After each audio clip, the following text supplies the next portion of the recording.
দিনক দিনে গাইছ মই এলেহুৱা হৈ পৰিছো কাৰণটো পিছে মই ভিডিঅ' এডিট কৰা নাছিলো মানে দুদিন আগৰে ভিডিঅ' আছিল মই যে এলেহুৱা আপোনালোকে গম পায় সেইকাৰণে ভাতটো খোৱাত দেৰিয়ে হ'ল ভাতকেইটা বাৰু দৌৰা দৌৰিকে খাই মই আমাৰ জুমনক উঠাই ললো মানে জুমনহঁতৰ স্কুলত জুমনক নমাই দি মই ডাইৰেক্ট আহি পালো আমাৰ চকত আমাৰ ঘৰৰ ওচৰে পাছৰে মানে তেল ডিপু নাই তেল ডিপুত যাবলৈ হলে প্ৰায় 6 কিলোমিটাৰ মান যাব লাগিব ইয়াৰ পৰা আমাৰ গাঁৱত দোকানী বিলাকে এনেকে বটলতে বিক্ৰী কৰে তেলটো মই ভৰাই লৈ এজন খুৰা মোৰ লগত আহিল খুৰাজনে মানে হাজো পাখা মেলাক গেলি আহিছে খুৰাজনক তাতে নমাই দি মই আহিলো আমাৰ স্কুলত ক্লাছকেইটা কৰি উঠি মই ব্ৰেক টাইমত অকণমান কিবা খাব আহিলো খাই বৈ আৰু বেছি দেখুৱাই নাথাকিলো মই ঘৰত আহি ভিডিঅ' এটা এডিট কৰিব বহিছো ভিডিঅ'টো এডিট কৰা হোৱাৰ পিছত মই আহিলো পথাৰৰ ফালে পথাৰত বাৰু তেনেকে অহা নাযায় মোৰ মানে এনে বাৰু পথাৰত অহা নাযায় মোৰ মানে আজি বা কি মোৰ মানে কি হৈ গ'ল মানে আজি আহি গৈছে গ'ল পথাৰত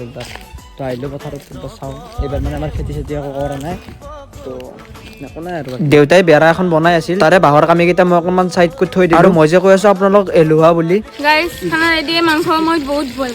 ইয়াৰে মেইন কাৰণটো হৈছে প্ৰায় 15 দিন মান আগৰ এই ক্লিপ কেইটা দেখাই মানে সেইদিনা আমি খানা খাইছো